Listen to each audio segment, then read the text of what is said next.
So let's start with the chapter determinants. Okay. So determinants हमने सबसे पहला chapter जो किया था मैट्रिसेस किया था. This is gonna be determinants. ठीक है. थोड़ी सी चीज़ें डिफरेंट हैं but determinants and matrices are interrelated, connected actually. And let's start. Introduction. In the previous chapter we have studied about matrices and algebra of matrices. इससे पहले वाले chapter में हमने matrices और algebra of matrices के बारे में पढ़ा. Okay, we have also learned that a system of algebraic equations can be expressed in the form of matrices. कि एक जो सिस्टम है algebraic equations का वो किसके फॉर्म में एक्सप्रेस हो सकता है? वो एक्सप्रेस हो सकता है matrices के फॉर्म में. यानी कि सिस्टम ऑफ लीनियर इक्वेशंस ये और ये, इसे हम इस तरीके से रिप्रेजेंट कर सकते हैं मैट्रिसेस के फॉर्म में. बिल्कुल. Now this is a system of equations has a unique solution. क्यों यूनिक सोल्यूशन है या नहीं है ये चेक करते हैं. बिकॉज A1 अपॉन में A2 is not equals to B1 upon में B2 intersecting lines class 10th में पढ़ी थी. तो सिस्टम ऑफ लीनियर इक्वेशंस का यूनिक सोल्यूशन है. ठीक है. अब चलो डिटर्मिनेंट से स्टार्ट करते हैं. टू एवरी स्क्वायर मैट्रिक्स हमने पढ़ा था. What was square matrix? सबसे पहले में क्वेश्चन यही है कि स्क्वायर मैट्रिक्स में हमने क्या पढ़ा था कि number of rows is equals to number of columns. ठीक है. A is equals to aij of order n. We can associate a number called determinant of the square matrix A, where A ijth of element of A. This may be thought of as a function which associates each square matrix with a unique number, real or complex. If M is the set of square matrices, K is the set of numbers, or function M belongs to K is defined by this. Basically ये कह क्या रहा है मैं इसको समझाती हूँ.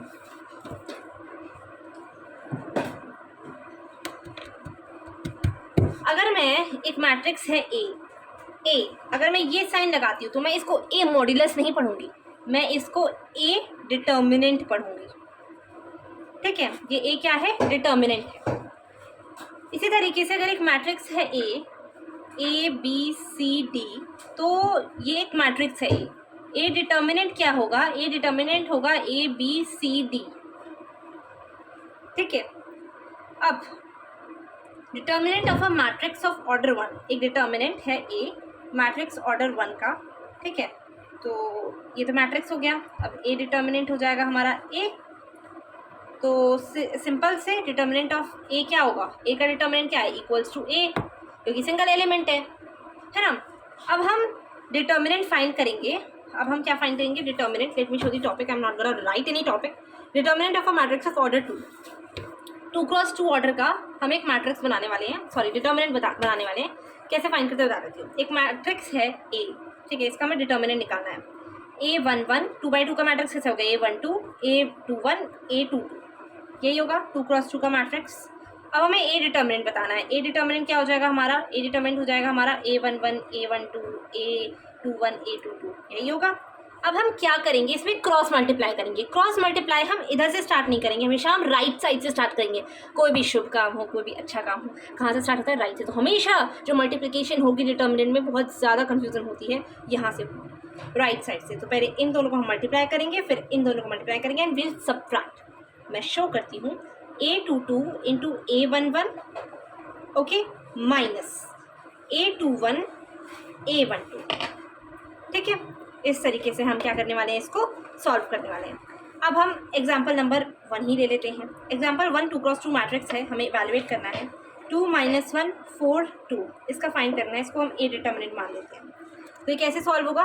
ये इस तरीके से सॉल्व होगा कि हम इन दोनों को मल्टीप्लाई करेंगे, इन दोनों को मल्टीप्लाई करेंगे. 2 इंटू 2 माइनस, ठीक है, minus 1 into 4 which is equals to 4 minus -4 which is equals to 4 plus 4 which is equals to 8 is the answer.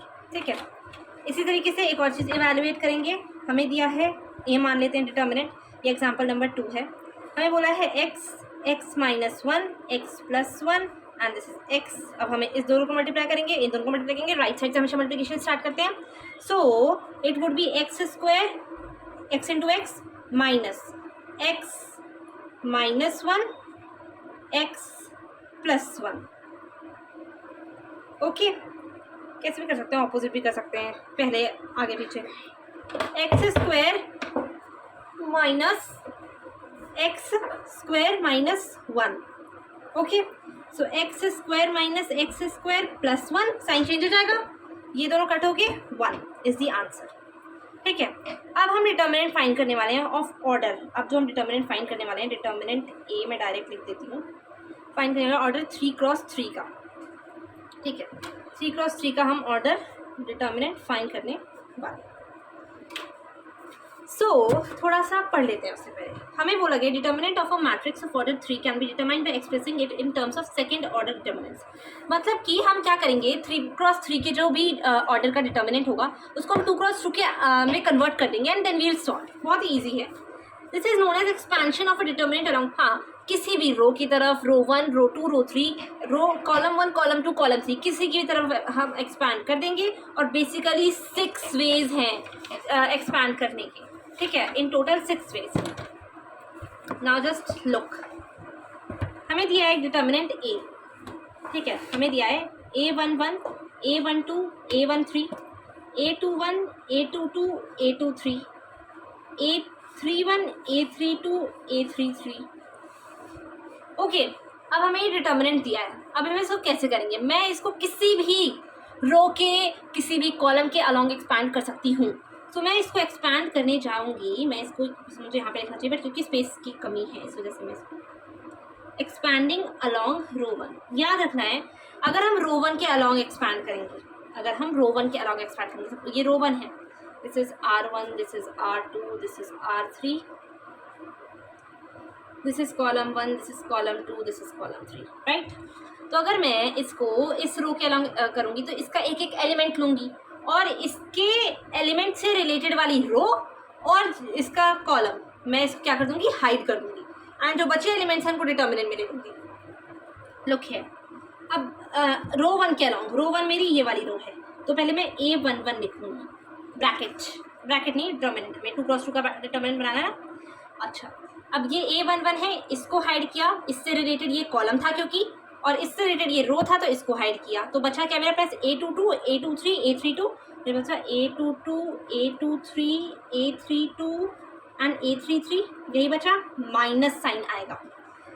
अब सेकेंड एलिमेंट से रिलेटेड वाली कॉलम ये है, रो ये है, तो एलिमेंट्स कौन कौन से बच गए, A21, A31, A23, A33.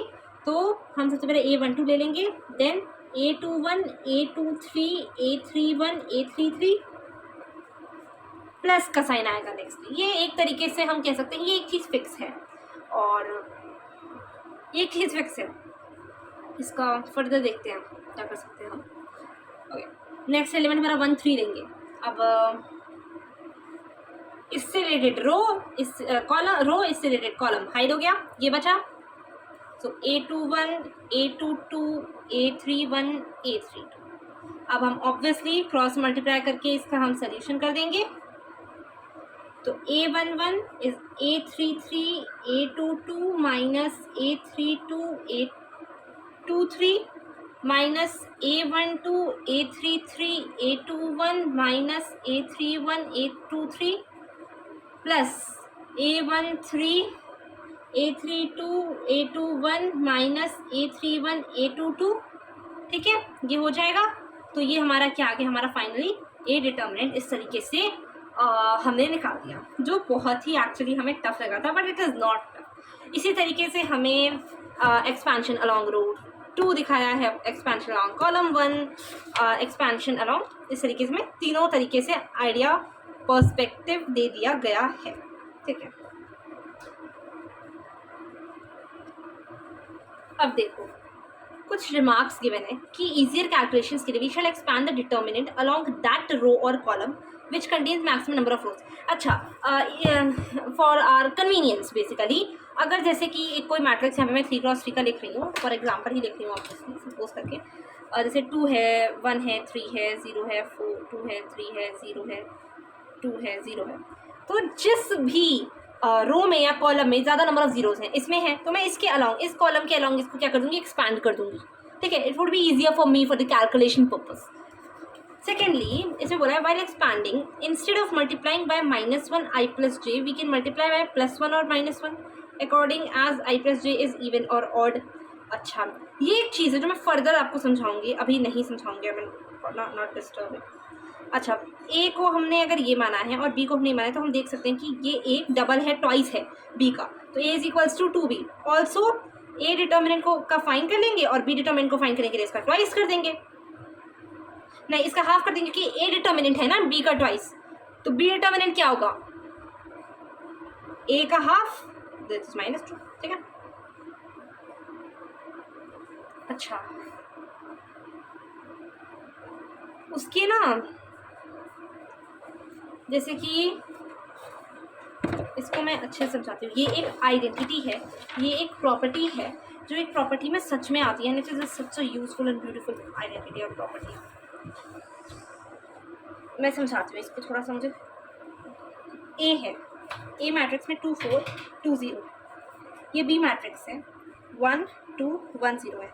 अब मैं ए जानती हूँ कि बी का ट्वाइस है, ठीक है, हम देख सकते हैं 2 1 2 2 2 4 2 2 4 1 2 0।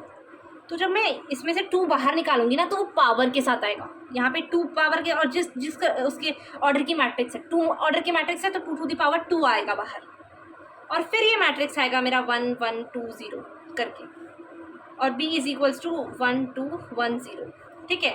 तो ये 4 2 टू द 4 हो जाएगा इसकी, तो मैं लिख सकती हूँ इसको 4a is equals to b,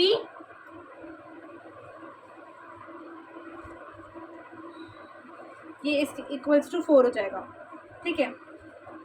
order of square matrices A and B, यही चीज़ है और ये कुछ भी नहीं होगा। इतनी चीज़ समझ में आ गई, यानी कि मैं इसको जनरल फॉर्म में बताऊँ, इन जनरल ए के बी के इक्वल होगा, जहाँ पे ए और बी दोनों ही स्क्वायर मैट्रिसेस हैं ऑर्डर एन के, तो जो बी होगा ए इज इक्वल्स टू, तो जो ए होगा ना, ए डिटर्मिनेंट होगा, देखो अगर ए इज इक्वल्स टू के बी है, ये मैट्रिसेस थे ए और उल्टा था एक्चुअली जो भी था, तो जब ए डिटर्मिनेंट निकालते हैं तो इसमें से के टू दी पावर एन, वो उसका ऑर्डर, जिस ऑर्डर का वो मैट्रिक्स है वो आता है एन, ठीक है, वो नंबर, और इनटू बी, ठीक है, डिटर्मिनेंट, जहाँ पे n1 हो सकता है, 2 हो सकता है, 3 डिपेंडिंग अपॉन द ऑर्डर कौन सा है।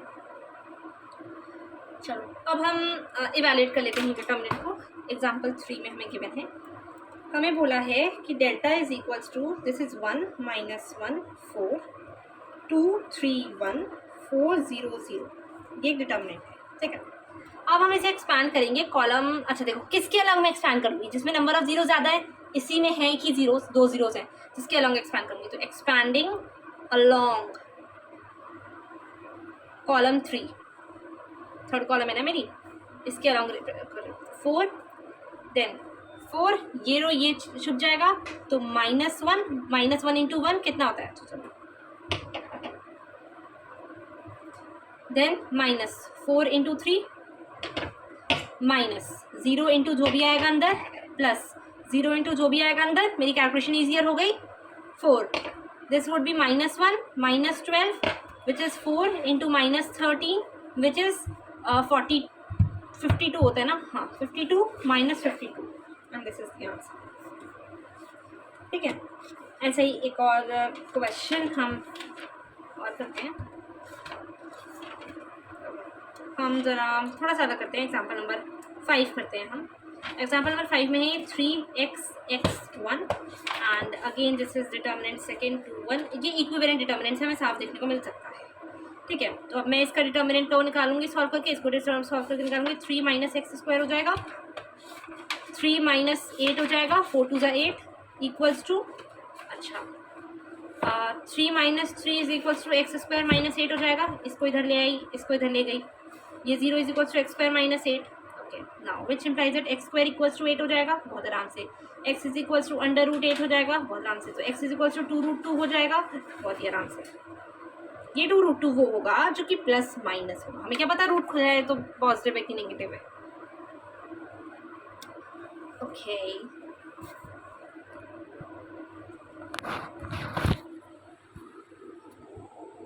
So finally the main concept idea has been given, provided to you. Exercise आराम से 4.1 हो जाएगी. Wherever you find doubtful, do comment.